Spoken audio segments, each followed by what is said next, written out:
Bible.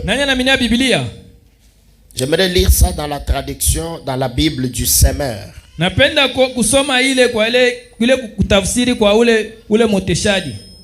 Le psaume 127. Zaburi 127. Tu peux régler là-bas, ça siffle un peu là. Ou bien que je change de micro.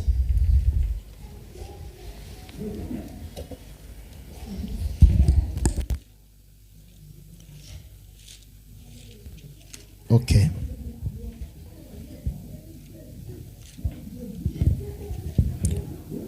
Je prends dans la traduction du Semeur.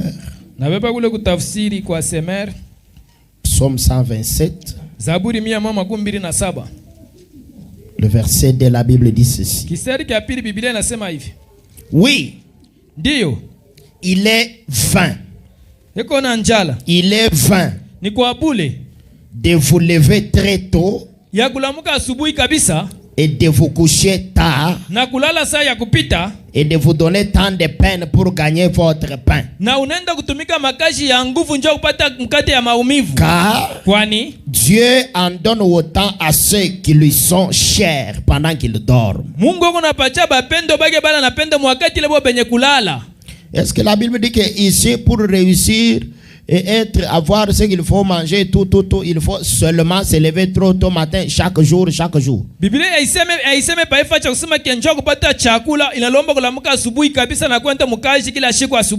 Veuillez vous asseoir.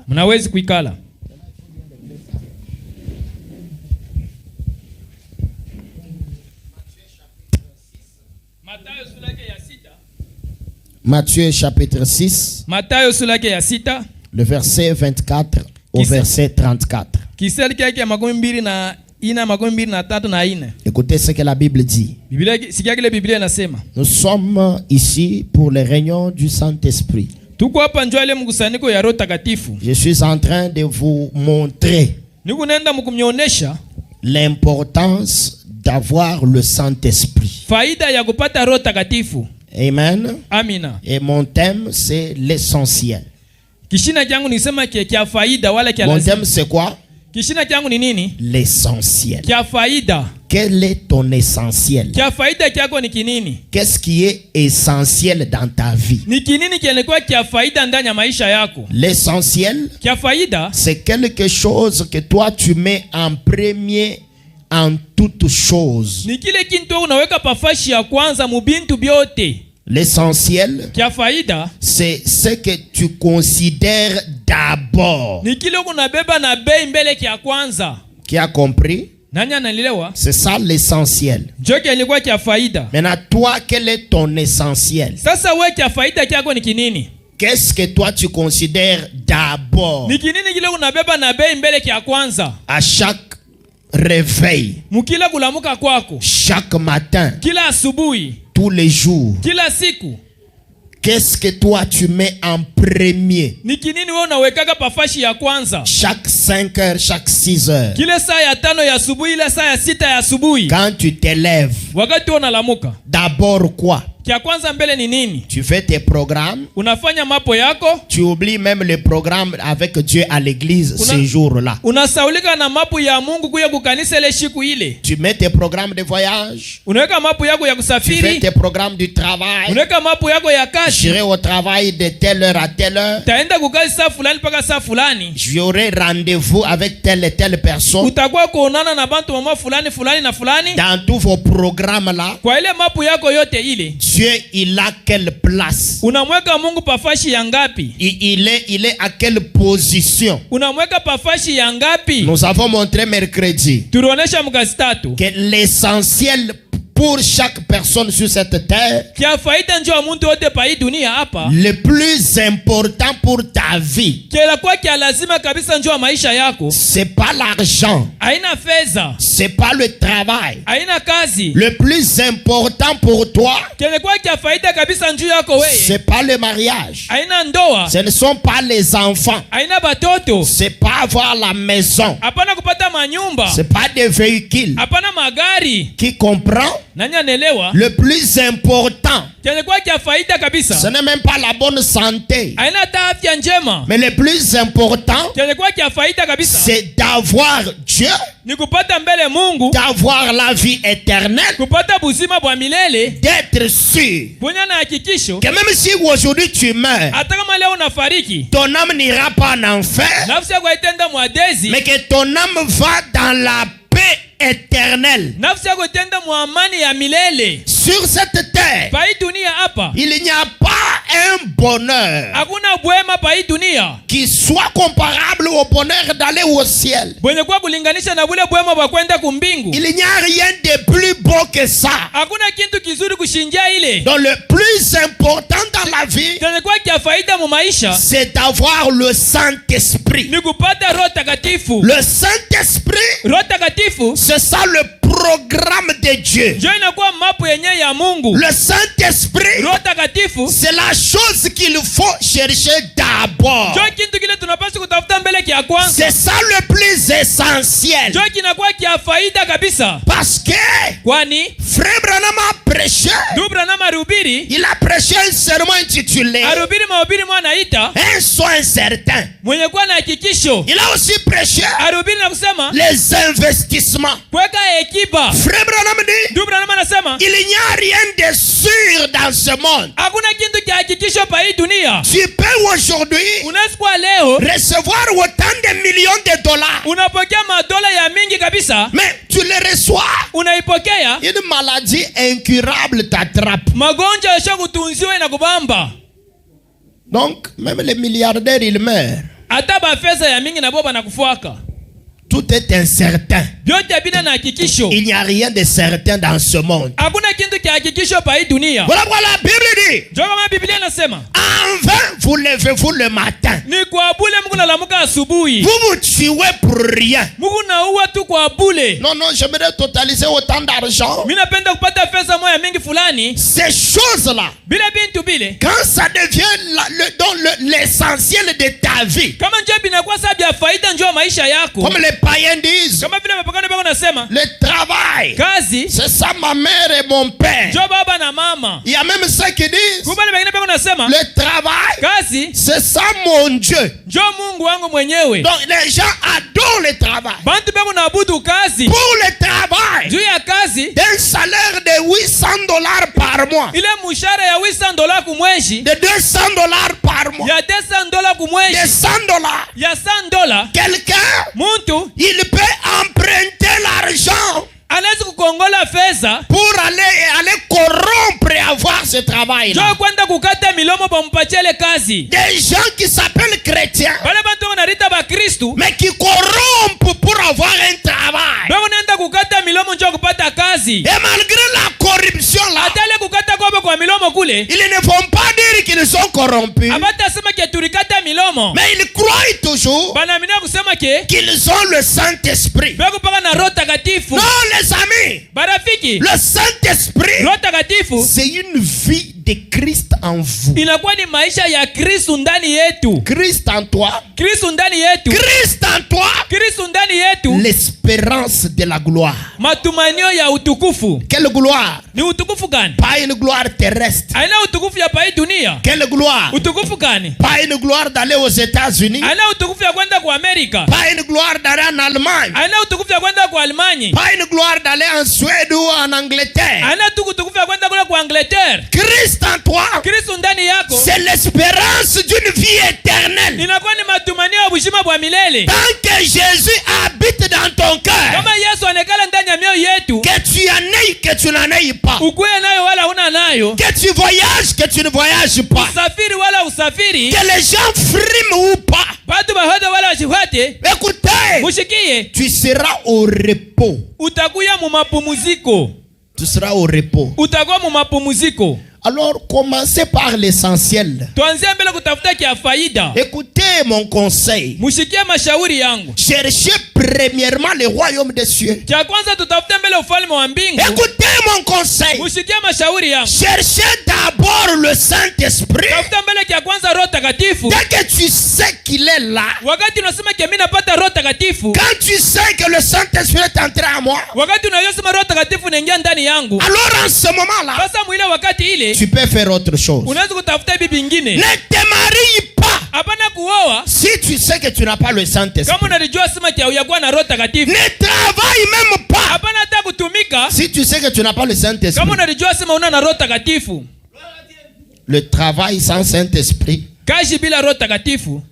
il va t'amener à ne même pas payer la dîme. Donc ça te fait pécher. Le travail te fait pécher parce que tu n'as pas le Saint-Esprit. Alors quand tu ne payes pas la dîme, la Bible dit que vous êtes des voleurs, vous me volez. Malachie 3 verset 8. Il dit que quand vous ne payez pas la dîme, vous êtes des voleurs. Qui peut dire amen? Je vous pose la question. Les voleurs peuvent-ils entrer au ciel? Un voleur peut-il aller au ciel? Écoutez les conseils. Un voleur ne peut pas aller au ciel. Que tu aies volé Dieu ou les hommes, tu n'iras pas. Tu n'iras pas au ciel de Jésus. Tu n'iras pas. Alors au lieu de chercher le travail, au moment où tu sais que tu n'as pas le Saint-Esprit, arrête. Cherche d'abord l'essentiel. Dès que tu as le Saint-Esprit, le travail là, lui, le Saint-Esprit maintiendra ton travail dans la parole. Dès que tu attrapes un travail qui t'amène loin de Dieu, le Saint-Esprit te dira pas ça. Parce que le Saint-Esprit, il est le guide. Le Saint-Esprit, il est la boussole. Le Saint-Esprit, il est même l'avocat qui parle auprès de Dieu en ta faveur. Le Saint-Esprit, c'est le signe. Il ne faut pas commencer par les secondaires. Commencez par l'essentiel. Qui comprend les conseils de Dieu. Commencez par le plus important. Débarrassez-vous de tout. Débarrassez-vous de tout. Écoutez, la Bible dit que si ton œil droit et pour toi une occasion de chute, brûle-les, arrache-les. Laissez-moi vous le dire. C'est une parabole. Mais quand Jésus donne ça, il sait que quand on arrache un œil, ça fait très mal. Il veut dire quoi? Pour avoir le Saint-Esprit, il y a des sacrifices que vous devez faire. Et le sacrifice, c'est ce qui fait très mal.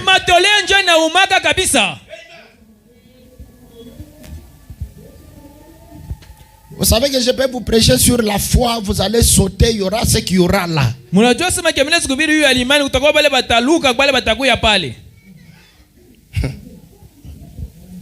Mais avant d'interpréter, il faut avoir le Saint-Esprit. Parce qu'il te dira que tu ne fais pas bien le travail. Qui peut dire amen? Frère Branham dit, le Saint-Esprit, il sert à donner l'onction au prédicateur. Donc pour bien prêcher, il faut avoir le Saint-Esprit. Pour bien interpréter, il faut avoir le Saint-Esprit. Frère Branham dit, le Saint-Esprit, il vous mènera, il vous amène à mener la vie de la parole. Tu ne peux pas vivre la parole de Dieu, pas par tes efforts, ça ne tiendra pas. Tu peux forcer pendant 2 mois, mais au bout de 2 mois, la chair va se fatiguer. Mais si c'est le Saint-Esprit, il vivra sa propre parole. Si tu ne l'as pas, tu peux te forcer de venir à l'église tous les jours pendant 1 mois. Mais dès qu'une difficulté survient, comme tu le faisais de manière charnelle, la difficulté là va t'empêcher de venir. Mais si tu as le Saint-Esprit, difficulté ou pas, lui il se nourrit de la parole. Même si tu ne veux pas aller, lui il va s'imposer. Il te rendra même malade pourvu que tu ailles à l'église. Il faut refuser un Saint-Esprit qui vous éloigne de la parole. Je vous le répéterai tous les jours de ma vie. Refusez un Saint-Esprit qui vous fait haïr vos ennemis. Refusez ça. Vous ne l'avez pas. Refusez le Saint-Esprit qui vous fait critiquer vos ennemis.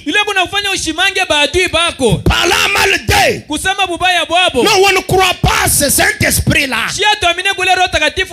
Le Saint-Esprit authentique vous fera aimer vos ennemis. Même prier pour eux. C'est ça le Saint-Esprit qui vous amène au ciel. Il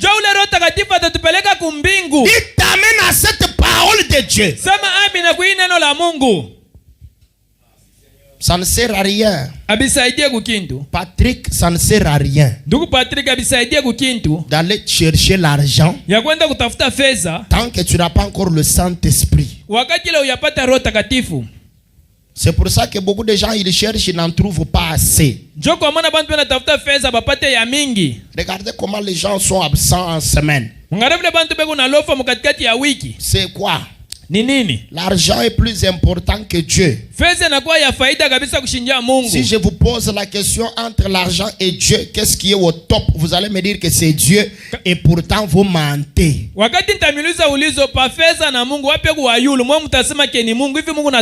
Vous dites mensonge, vous allez même dire mensonge même dans la présence de Dieu.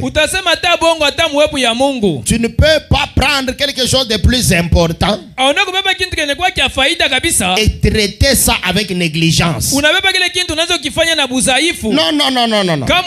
Ça ne marche pas comme ça. La seule façon pour toi de considérer la chose là, c'est de voir l'importance à laquelle tu accordes à la chose. Voilà pourquoi je lis dans Matthieu, le chapitre 6, le verset 24 à 34. La Bible dit: nul ne peut servir 2 maîtres. Nul ne peut servir 2 maîtres.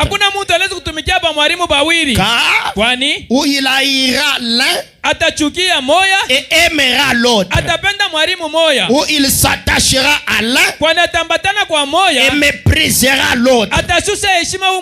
Vous ne pouvez pas servir Dieu et maman. Maman c'est le Dieu d'argent. Tu ne peux pas servir Dieu et le monde. Vous que Dieu a amené ici et ceux qui écoutent sur internet, écoutez la parole du Seigneur. Tu ne peux pas servir Jésus-Christ et servir en même temps vos travaux. Ça ne marche pas. Dieu exige la première place. Dieu s'impose. Dieu il veut lui être le Seigneur de ta vie. Dieu, sa parole veut dominer sur toi. Arrêtez de manipuler la parole. Arrêtez de prendre Dieu comme une blague.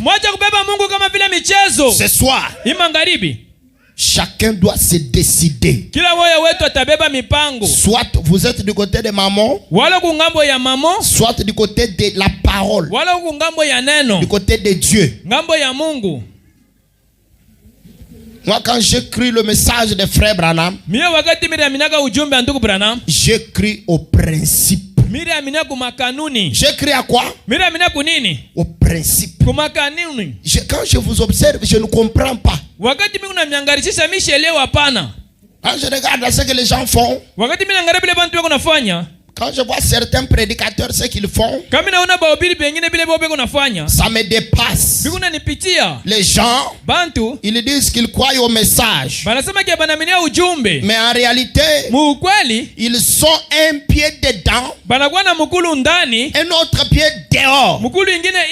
La main droite au message, la main gauche au travail. Non, écoutez, soit vous êtes du côté de Dieu, et que travail Dieu doit vous les donner, et ce travail doit respecter Dieu. Dites amen à la parole de Dieu. C'est un problème de principe. C'est un problème de quoi? C'est un problème de principe. Il y a des principes dans la parole de Dieu. Tu ne peux pas venir au christianisme. Le christianisme authentique commence quand tu as reçu le Saint-Esprit. C'est là que tu deviens chrétien, chrétienne. C'est quand tu as le Saint-Esprit. Donc si toi tu sais que tu n'en as pas encore, parce que si tu l'as, il rendra témoignage qu'il est là lui-même par la manière qu'il te fait vivre sa parole. Maintenant, si toi tu n'as pas le Saint-Esprit, malgré que tu viens ici, malgré que tu dis amen, malgré tes autres efforts, sans Saint-Esprit, tu n'es pas encore chrétien. Tu accompagnes les gens ici. Il y a des femmes qui accompagnent leur mari à l'église. Il y a des maris qui accompagnent leurs femmes à l'église. Maintenant, toi, tu es venu accompagner qui? Il y a des frères qui accompagnent d'autres frères. Il y a des sœurs qui accompagnent d'autres sœurs. Allez-y seulement dans des montagnes de prier là où les gens prient. Écoutez leurs requêtes de prière. Très peu prient longtemps pour le Saint-Esprit. Beaucoup prient pour les choses de ce monde. Écoutez ce que Jésus dit dans sa parole bénie. C'est pourquoi je vous dis, ne vous inquiétez pas pour votre vie de ce que vous mangerez, ni pour votre corps, de quoi vous serez vêtus. La vie n'est-elle pas plus que la nourriture, et le corps plus que le vêtement? Regardez les oiseaux du ciel. Ils ne sèment, ils ne moissonnent, ils ne s'amassent, ils n'amassent rien dans des greniers. Et votre Père Céleste, votre Père Céleste les nourrit. Ne valez-vous pas plus que les oiseaux? On vous pose la question, répondez à la question. Montrez-moi dans quelle entreprise les poules travaillent. Avez-vous appris qu'après un mois les poules sont mortes? Après un mois. Même si vous dites que non, on va renfermer les poules, Dieu fera en sorte qu'il y ait des choses à manger pour les poules. Je m'attaque à la chose qui vous empêche de recevoir le Saint-Esprit, c'est l'amour de l'argent.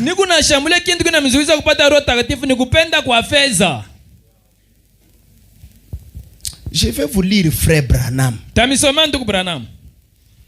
C'est la chose numéro 1 au jour d'aujourd'hui. Ni njoo kintu kia kwanza kwa hii siku ya leo. Qui éloigne beaucoup de gens, des frères et des sœurs loin de Dieu. Kile kikunafanyisha bandugu na badada bamingi kwenda mbali na Mungu. Les gens sont prêts à toucher même au fétiche. Bantu beku tayari kwenda ugusa hata kumadawa. Pour avoir l'argent. Njoo kupata fedha. Les gens bantu sont prêts à corrompre. Beku tayari kukata milomo. Pour avoir travail et avoir l'argent. Njoo kupata kazi mbele kupata fedha. Les gens bantu sont prêts beku tayari à s'absenter de l'église. Ya kulopa hata kukanisa. Pour avoir argent. Dites amen à ce que je dis là, si c'est la vérité.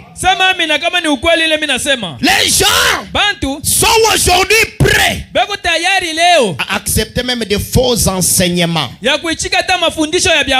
Mais pourvu qu'on leur donne un peu d'argent. Des compromis se font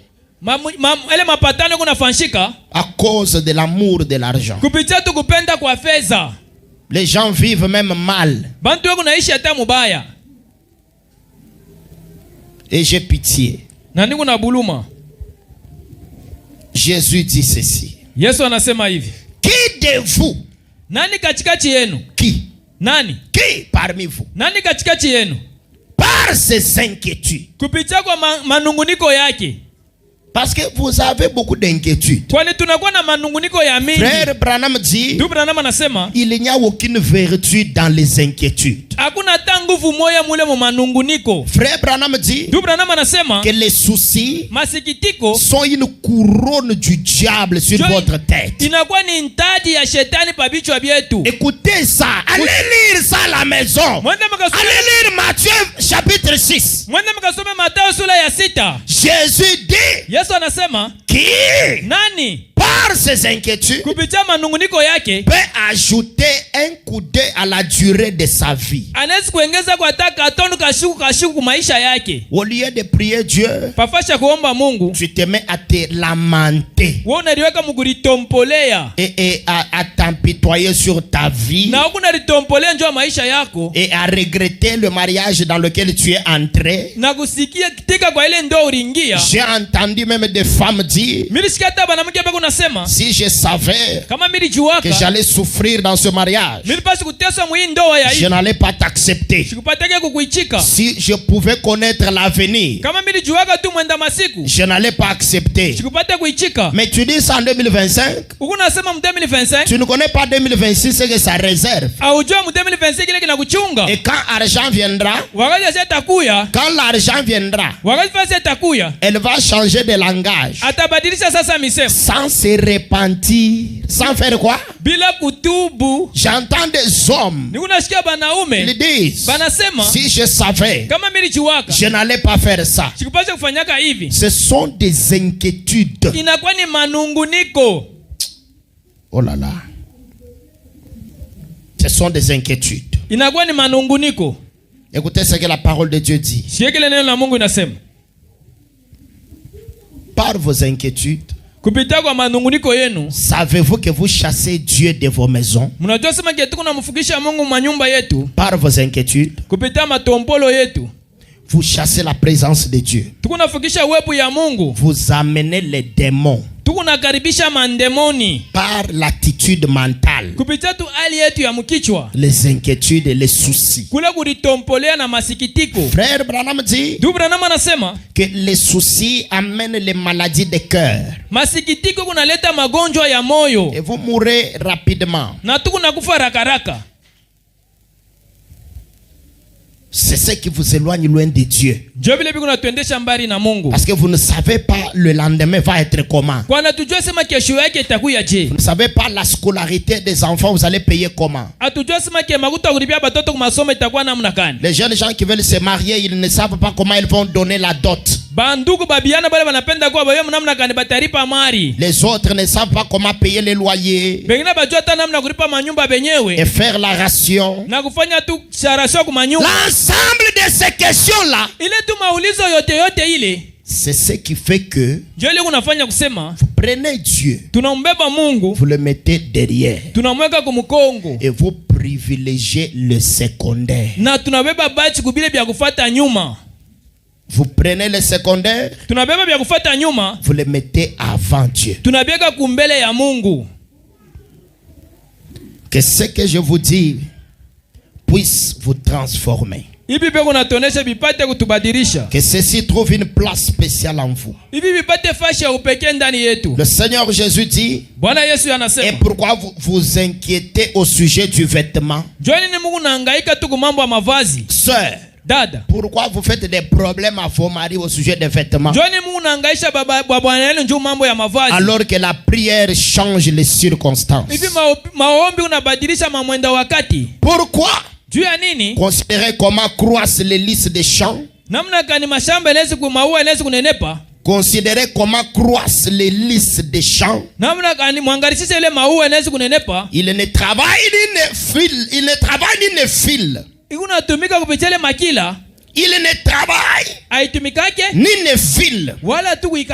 kushona. Il ne travaille ni ne file. Cependant, je vous dis que Salomon, même dans toute sa gloire, n'a pas été vêtu comme l'un d'eux. Si Dieu revêt ainsi l'herbe des champs qui existe aujourd'hui et demain sera jeté au feu, ne vous vêtira-t-il pas, vous gens de peu de foi? Vous vous absentez même de l'église à cause des rendez-vous d'argent. J'ai toujours posé à certains frères la question. Vous là, qui vous donne l'argent? C'est Dieu ou vos efforts?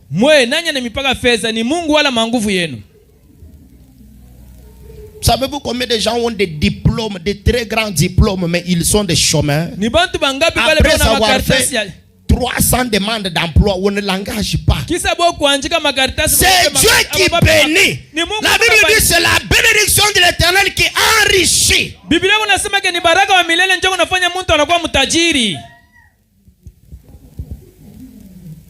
Ne vous inquiétez donc point. Et ne dites pas que mangerons-nous, que boirons-nous, de quoi serons-nous vêtus. Répétez ça, gens de peu de foi. Que mangerons-nous? Que boirons-nous? De quoi serons-nous vêtus? Jésus dit, ne vous inquiétez pas de ça. Dans notre terme, sœur, ne dérange pas ton mari pour ça. Dieu sait que tu en as besoin. Et Dieu, il mettra le poids sur son cœur. Toi, mets Dieu en premier. Frère, ne vous inquiétez pas de ça. Dieu, il sait comment organiser les choses. Les gens du monde entier appartiennent à Dieu. Les banques même appartiennent à Dieu. Dieu, il peut organiser les choses. Mais toi, mets Dieu en premier. Prends Dieu au mot. Dis-lui le matin, tu m'as dit de ne pas m'inquiéter. Je pars au travail et je coupe pour aller à l'église parce que je dois te mettre en premier. Que quelqu'un dise amen à la parole. Que quelqu'un dise je crois ça. Que quelqu'un dise je m'engage.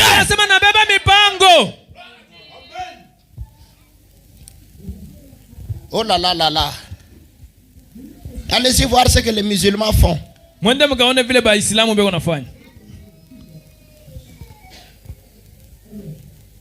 C'est pour ça que dans beaucoup de cas,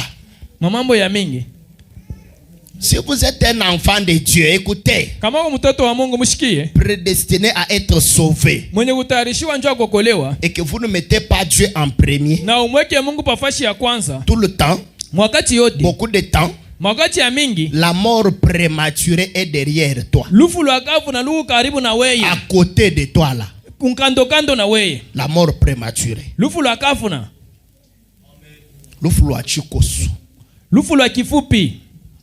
Comme vous ne voulez pas mettre Dieu en premier, la mort prématurée. Comme vous ne voulez pas chercher le Saint-Esprit.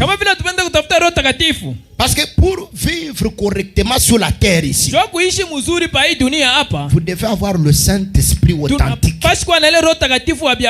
Dites amen à la parole. Amen. Vous insistez beaucoup. Travail. Kazi. Cherche d'argent, recherche d'argent. Je ne vous interdis pas de chercher l'argent. Mais cherchez l'argent si vous avez déjà le Saint-Esprit. Ne cherchez pas l'argent si vous n'avez pas le Saint-Esprit. Si vous avez déjà le Saint-Esprit, il te montrera même par où entrer. Tu peux t'engager dans une affaire, lui il te dit que ici n'y entre pas. Je n'ai pas dit que tu ne commettras pas d'erreur quand tu as le Saint-Esprit. Je vais dire que les erreurs majeures mortelles, non. Parce que lui il te guidera. Il est le guide. Il est la boussole de ta vie. Écoutez, je parle aux gens qui mettent Dieu, qui mettent l'argent avant Dieu. Il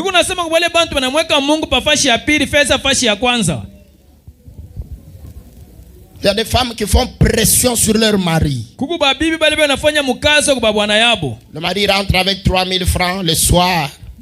Il donne à sa femme. Et la femme, elle prend l'argent là, elle fait comme ça. Donc toi là, toute la journée tu la passes pour m'amener les chombololo ici. Bon, maintenant ça tu penses que ça va faire quoi? D'ailleurs toi tu penses que tu es un mari. Frère, vous êtes, écoutez, si ta femme te dit des choses comme ça, elle est habitée par des démons. Toi, tu vis avec une femme qui est remplie de démons dans la maison. Il faut lui lire Matthieu chapitre 6. Matthieu combien? Matthieu combien? Si tu restes à la maison sans rien faire, là c'est un péché. Mais si tu pars travailler et qu'après travail tu viens à l'église et que tu n'as rien, oui, glorifiez Dieu. Mais si déjà tu pars travailler et que travail te dit ne va pas à l'église, comme beaucoup de frères qui travaillent dans la sécurité là. Dans la sécurité, on a dit, donc il ne faut pas aller à l'église pendant si c'est combien de jours, parce qu'il faut travailler. Comme il est esclave de l'argent, il ne croit pas que le Dieu Tout-Puissant peut lui donner un autre travail. Ça, sa foi refuse de croire ça. Il ne peut pas patienter ça. Non. Esclave de l'argent. Il va accepter de mettre Dieu derrière. Même si vous dites comment, ça ne va pas changer. Mais malgré ça, il croira qu'il a le Saint-Esprit. Jésus dit ceci. Écoutez. Car toutes ces choses, ce sont les païens qui les recherchent. Votre Père Céleste sait que vous en avez besoin. Cherchez premièrement le royaume et la justice de Dieu. Et toutes ces choses vous seront données par-dessus. Ne vous inquiétez donc pas du lendemain, car le lendemain aura soin de lui-même. À chaque jour suffit sa peine. J'ai besoin de chrétiens ici.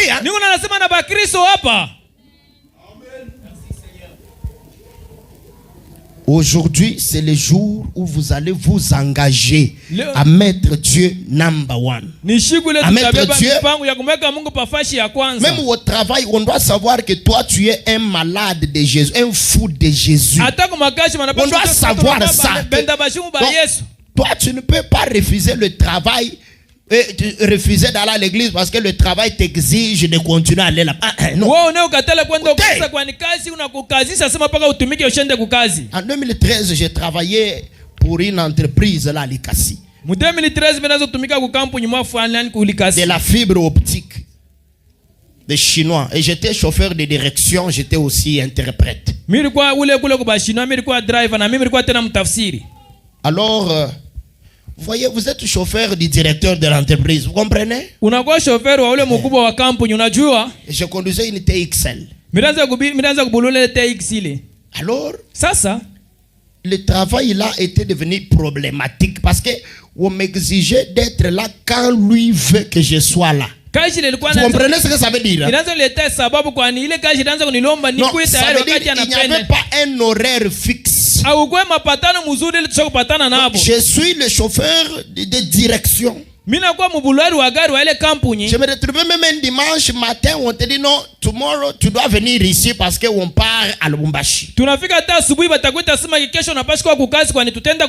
à quelle heure? Tu viens à 8h juste, tu es déjà ici. Pourquoi? Non, parce qu'on doit aller, c'est une urgence. Alors, j'ai fait ça une fois, un dimanche, deux dimanches, trois dimanches. Oh, trois dimanches, je m'en sens de 3 dimanches. Pour, je regarde le salaire qu'on me payait là. Ils m'ont seulement vu un matin. Je suis parti. J'ai remis la clé de contact. Quoi? Tu are resigning. Tu refuses le travail. J'ai dit oui, je viens de déposer. Pour quelle raison? J'ai dit moi, ça m'empêche d'aller à l'église. Les Chinois a pleuré. Parce qu'ils me donnaient beaucoup d'argent dans leur véhicule là. Il déposait beaucoup. Vous savez que ces gens-là, ils testent les gens. Hein? Ils laissaient beaucoup d'argent là-bas. Alors, je pouvais aller même à l'aéroport ici, prendre les gens et les emmener à Likasi. Et il me donnait 9 000 francs pour payer le péage de l'aéroport là. Dès que je paye 7 000, il reste 2 000. Le 2 000, je les remets. Donc, ils avaient trouvé quelqu'un honnête. Et quand j'ai déposé, comme ils ne pouvaient pas modifier leur horaire, moi je ne pouvais pas aussi sacrifier mon Dieu. Je n'étais pas pasteur, je n'avais pas d'église, j'étais un croyant comme vous êtes là. Et j'ai payé une maison de location de 3 pièces. Au quartier Zuta Likasi. C'est un quartier chic. Alors j'ai déposé. Je suis resté à la maison en train de prier Dieu et de lui dire de me repentir, d'avoir séché le culte pendant tout ce temps-là. Ok, ça ne veut pas dire que le lendemain matin Dieu m'a donné notre travail. J'ai fait 2 mois sans travail, mais très régulier à l'église. Dieu n'est pas ton ami. Faut pas venir aux choses de Dieu ici. Vous pensez que être chrétien pour aller au ciel, c'est une affaire d'une tasse d'eau à boire facilement et puis vous buvez, vous allez au ciel. Non. La Bible dit que c'est pour les violents. Vous venez ici, vous pensez que non, c'est une course. L'apôtre Paul dit que c'est quoi? C'est quoi? Une compétition. Aller au ciel, avoir le Saint-Esprit, c'est une compétition. Dieu est en train de côté, tous les jours il regarde qui est un bon élève. Parce qu'il envoie toujours des épreuves pour vous tester. Hein? Moi, je ne veux pas qu'au jour du jugement ou le jour où tu vas mourir, que tu te tiennes là où on te rejette en enfer et tu commences à rejeter la faute là sur moi. Qui peut dire amen à la parole? Amina. Je suis quitte de votre sang.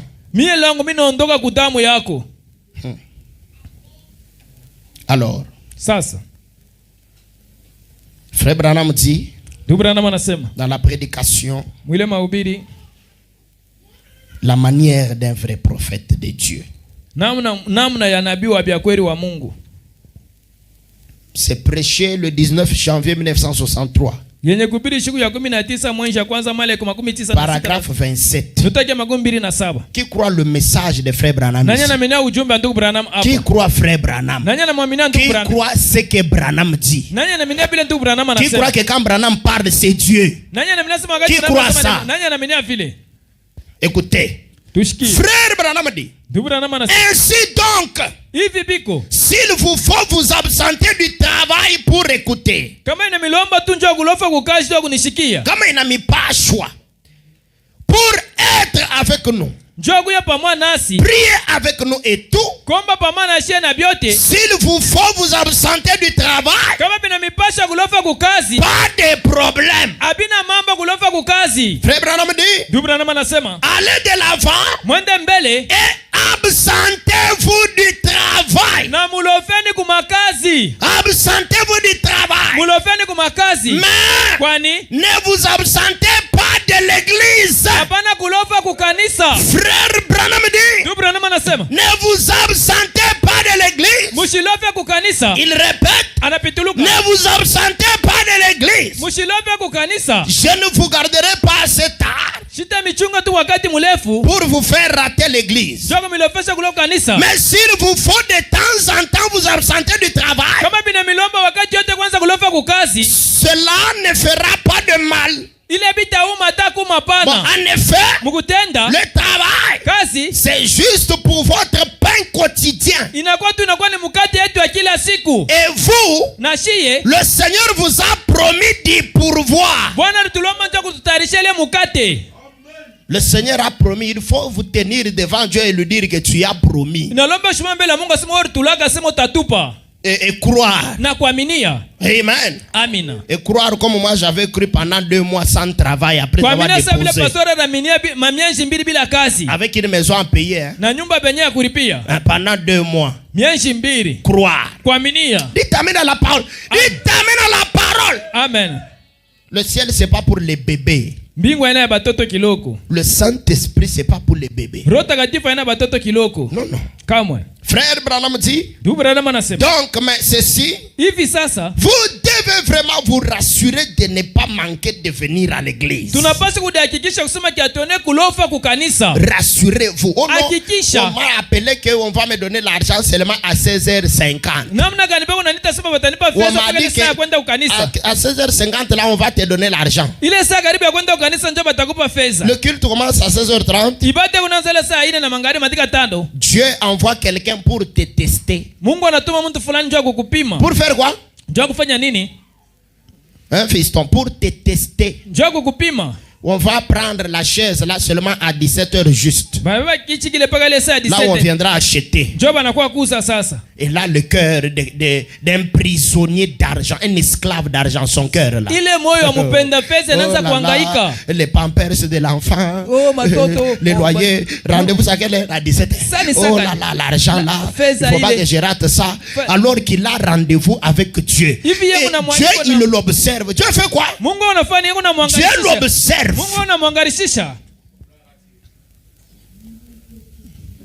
Voilà quoi la Bible dit. Si vous êtes un bon économe, un bon gestionnaire d'un peu, alors Dieu va augmenter. Dieu va faire quoi? Mais avec les miettes là, vous mettez déjà Dieu derrière. Avec quoi? Vous n'êtes pas fidèle. Mais si vous êtes fidèle dans peu, Dieu vous donnera beaucoup. Si vous êtes fidèle dans ce qui n'est pas à vous, Dieu vous donnera ce qui est à vous. Que cette parole, vous ne puissiez pas l'oublier. oublier. Ne laissez pas le diable vous faire oublier ça.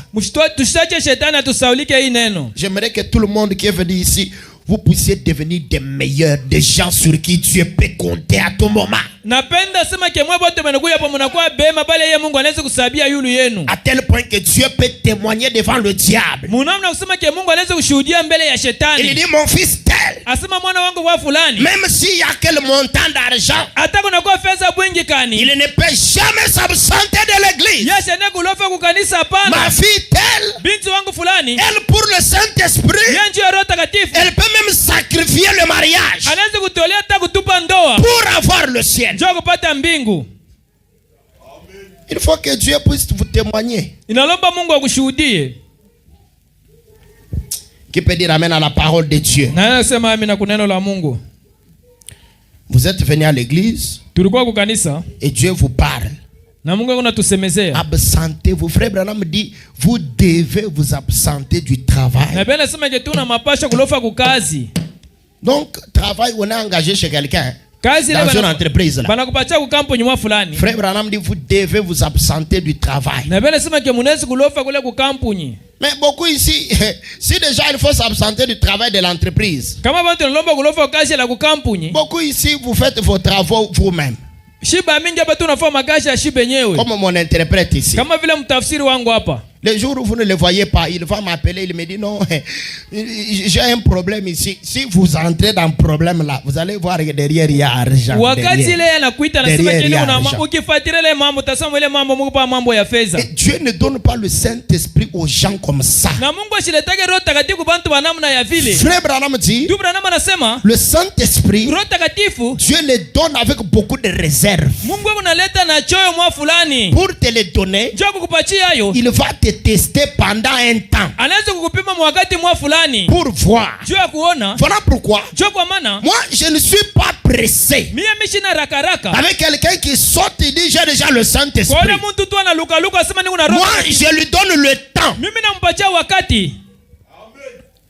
Tu me dis aujourd'hui tu as le Saint-Esprit. Je te donne même 6 mois pour bien me rassurer. Et pendant les 6 mois, j'observe ta vie par rapport à toute la parole. Parce que le Saint-Esprit ne te conduira que dans sa parole.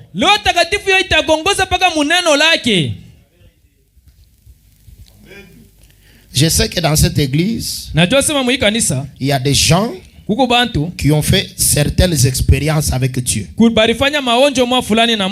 Mais pour que je dise qu'ils ont le Saint-Esprit dans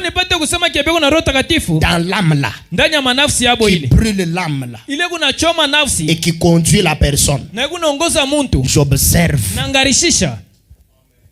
Nione mbele ule Saint-Esprit na kupeleka wapi? Eko na kupeleka mumambo ya Mungu je? Et si tu as le Saint-Esprit, tu en auras encore tellement soif. C'est aussi une preuve de l'avoir encore. C'est aussi l'une des preuves que tu as le Saint-Esprit. C'est quand tu continueras à le réclamer davantage.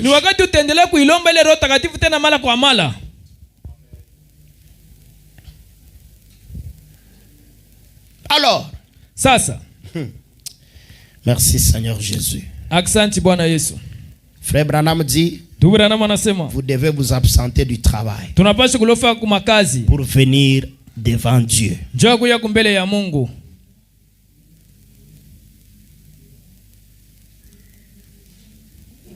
Qui peut faire ce que le prophète dit ici? Qui va faire? Qui va faire ce que le prophète dit ici? Que Dieu bénisse ceux qui ont levé les mains.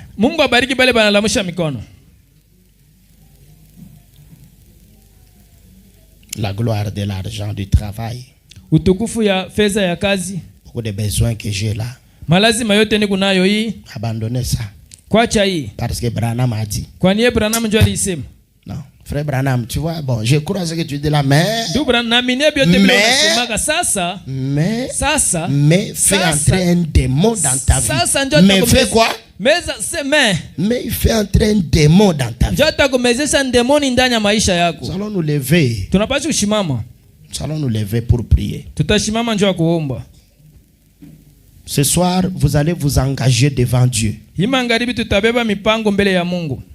Ce soir, vous allez vous engager vous-même. Qui est devant vous? Qui est le numéro 1 dans ta vie? C'est quoi l'essentiel pour toi?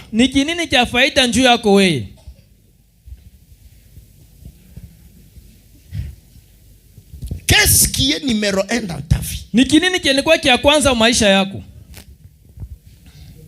Quand le matin là tu te réveilles, qu'est-ce que tu mets? Le programme de la journée, Dieu il prend quelle place? Alléluia. Quand tu regardes ta journée qui commence du lundi au lundi, le programme de la semaine, lundi, mardi, mercredi, jeudi, vendredi, samedi, dimanche. Dieu il est où? Dieu il est à quel point?